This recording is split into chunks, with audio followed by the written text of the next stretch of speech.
এই জমিগুলো দেখছেন সব লোকের কাছে ঝেড়ে ঝেড়ে জমি করেছে, ঠিক আছে।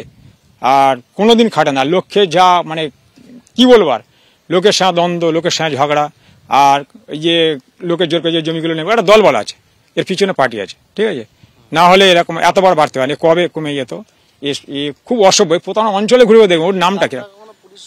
হ্যাঁ আমরা গেছিলাম, এখন ও তো এখন শুনুন থানার সাথে একটা চেনা আছে। এর আগে বড়বাবু ছিল, ওনাকে বলা হয়েছিল, বড়বাবু কোনো কমপ্লেন নেয়নি। আমার জমি নিয়েছিল এখানে, এই সেই জমি এই পাশে যে ডাক্তার দেখছেন এই সাদা মতো ঝুলছে, বিস্তারা করা আছে ওইটা, এরকম নিয়েছে। এরকম টাকা দেয়নি না, ঠিক আছে। ও বলে নিয়েছে যে অরিজিনাল সার্টিফিকেটগুলো দেওয়া, নানান রকম যারা মারা গেছে আমাদের শরীর, এবারে দেওয়া হয় সেসবগুলো নিয়ে গিফটে নিয়ে বলছে যে কোনো কথা হবে না। আমার হাঁকিয়ে দিচ্ছে, আমার পিসিমাকে হাঁকিয়ে দিয়ে, আমার কাকারা এসেছিল, ওরা গোসবা থাকে, তাদের বলে যে বেঁধে পিটবো। আর আমার সঙ্গে পরশুদিনকে ধরো খাঁটা হয়ে গেছে, তুই বেঁধে পিটবি তাদের জায়গা, কোনো কথা হবে না। এই কুস্তি এক রতিন মাস্টার, সেই হেডমাস্টার, তার কাছে 5,000 টাকা ধার চেয়েছে।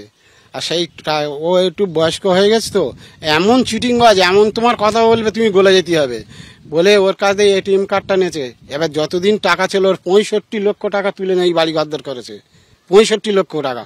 3 বছর 3.5 বছর ওর কাছে হেঁটে হেঁটে হেঁটে ওর বলছে আজ দেবো কাল দেবো করে করে সেই টাকা দেয়নি। আর বলেছে তুমি যদি হাইকোর্টে টোটে যাও তোমার মেরে দেবো। ও ভয়েতে সেই জন্য যায়নি, সেই লোকটা হেঁটে হেঁটে শেষকালে মারা গেল। সন্দেশখালী শেখ শাহজাহান তার বিপুল সাম্রাজ্যের হদিশ আপনাদের দেখিয়েছি।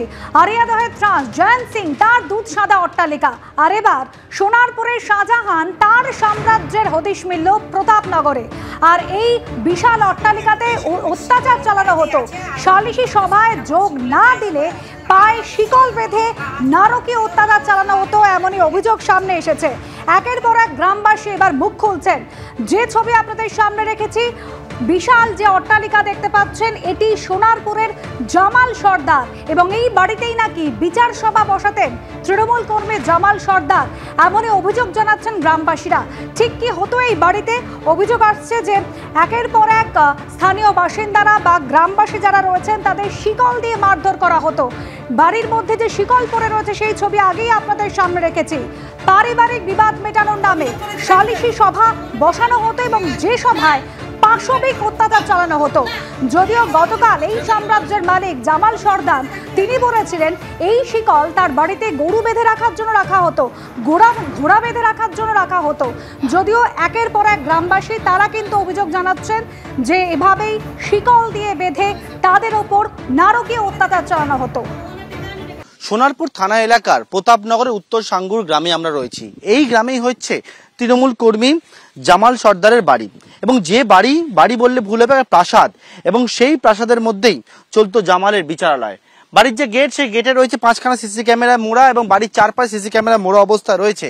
এবং এই যে বাড়ির ভেতরে দেখতে পাচ্ছি বিভিন্ন জায়গায় ছোট ছোট শেড করা রয়েছে টিনের, এই শেডের মধ্যে কিন্তু জামাল সর্দার তার বিচারালয় বসাতো বলে অভিযোগ। সেখানেই একেবারে চেন দিয়ে বাঁধা হতো, বেঁধে মারধর করা হতো।